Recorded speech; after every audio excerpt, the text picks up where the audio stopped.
नौकरानी एक घर के लिए कितनी जरूरी होती है, आइए देखते हैं। अरे बहू, ये देख, सारा साबुन बर्तन में रह गया। ये नौकरानी कोई काम नहीं करती, गंदा काम करके चली जाती है और ढेर सारा पैसा ले जाती है। अरे मम्मी जी, उसने तो साफ किया ही था। मेरे ही हाथ से इस ग्लास में सर्फ गिर गया था। अरे बस कर झूठी, उसे बचाने के लिए सारी जुगत लगा ले, लेकिन मैं तो इसे निकाल कर ही रहूंगी। हमारे जमाने में ना कोई नौकरानी थी और ना ही ये चिकने बर्तन। चूल्हे के जले बर्तनों को राख रगड़ कर साफ किया करती थी मैं। अरे माँ जी, मैं कहाँ बचा रही हूँ उसे।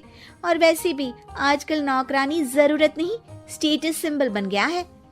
अब आप बताओ, मैं मुन्ना को नीचे घुमाने ले जाऊं तो लोगों से क्या बोलूं? झाड़ू पोछा खुद लगा रही हूँ। लोग सीधा यही पूछते हैं कि कौन सी नौकरानी काम कर रही है तेरे घर पर। अरे बस कर, ये भी कोई बात होती है? मम्मी जी, आप नहीं समझेंगी। शाम को नौकरानी घर आकर काम कर ही रही होती है कि सास को कहती है, माँ जी, एक बात बोलूं, बुरा न मानना। अरे वैसे तो मुझे तेरी शक्ल ही पसंद नहीं है, बात क्या खाक पसंद आएगी। अरे माँ जी, सुन तो लीजिए क्या कह रही है। तो मैंने कौन सा उसका मुंह पकड़ लिया है? अरे माँ जी, वो लाल साड़ी पहनती हो ना पहना करो। सास का गुस्सा अब तो 7वें आसमान पर होता है। अरे वाह जी वाह, क्यों ना पहना करूं? और तू होती कौन है ये बताने वाली कि मैं क्या पहनूं क्या ना पहनूं? अरे माँ जी, पूरी बात तो सुन लो, वो बोलना क्या चाह रही है। अरे बुरा न मानो आंटी जी। अरे कौन है आंटी? अपनी उम्र देखी है तूने? 2-4 साल ही छोटी होगी मुझसे और मुझे आंटी बोल रही है। बहू सर पर हाथ रख लेती है। अरे अच्छी खासी उम्र दराज हो और आंटी ना बोलूं? मैं तुम्हारी बहू से भी 4 साल छोटी हूँ। क्यों दीदी? बोलती भी क्या, एक तरफ सास यानी पति की माँ, तो दूसरी तरफ नौकरानी जिसके बिना घर का काम नहीं चल सकता। वो दरअसल माँ जी की शादी पे बहुत जल्दी हो गई थी ना। अच्छा ये झगड़ा छोड़ो, ये बताओ तुम माँ जी को लाल साड़ी पहनने से क्यों मना कर रही हो? वो ना, इनकी उम्र की सारी औरतें सोसाइटी में इनके लिए बात करती हैं कि तुम्हारी सास बुढ़ी घोड़ी लाल लगाम है।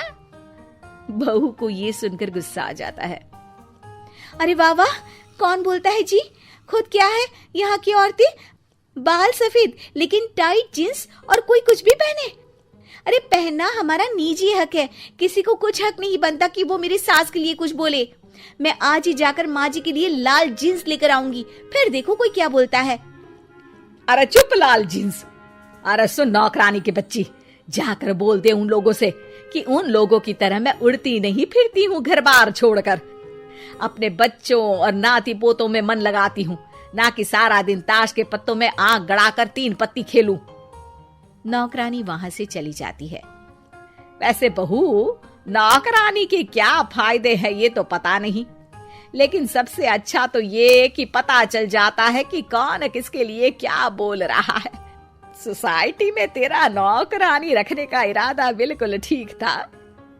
अगले दिन उन लोगों के घर की बेल बजती है। बहू दरवाजा खोलती है कि सामने कुछ औरतें खड़ी होती हैं। अरे बहू, कहाँ है तेरी सास? बुला जरा। अरे बहन जी, आप सारी एक साथ आइए आइए, कैसे आना हुआ? अरे 3 पत्ते खेलने आई हैं, क्यों खेलोगी? क्यों नहीं, वैसे भी बड़े दिन हो गए, एंटरटेनमेंट हुआ नहीं। बहू जा जाकर पकोड़े तो बना ला। अरे बस करिए, आगे कुछ पीछे कुछ।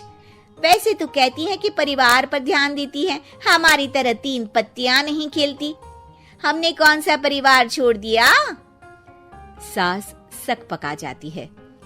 अब ये किसने कहा? मैं तो कहती हूँ कि मैं भी थोड़ा बाहर निकलूं। आपने ही तो कमला नौकरानी से ये सारी बात की थी। सास और बहू को अब सारी कहानी समझ आ जाती है कि सोसाइटी की औरतें क्यों भड़क रही हैं। माफ करिए आंटी, मैं छोटी हूँ लेकिन फिर भी पहले तो आप लोगों ने माँ की लाल साड़ी का मजाक उड़ाया था ना। हाँ हाँ उड़ाया था, लेकिन उससे पहले तो तुम लोगों ने हमारी जीन्स के बारे में बात की थी। अरे क्यों ना पहने हम जीन्स, तुम्हारे पैसों की थोड़ी ना है। सास और बहू सर पकड़कर बैठ जाती है। देखा बहू, ये खेल कर गई तेरी नौकरानी, यहाँ की बात वहां तो वहां की बात यहाँ। दोनों किसी तरह औरतों को समझा बुझाकर घर भेजती है और कसम खाती है कि नौकरानी को नौकरानी ही रहने देंगी।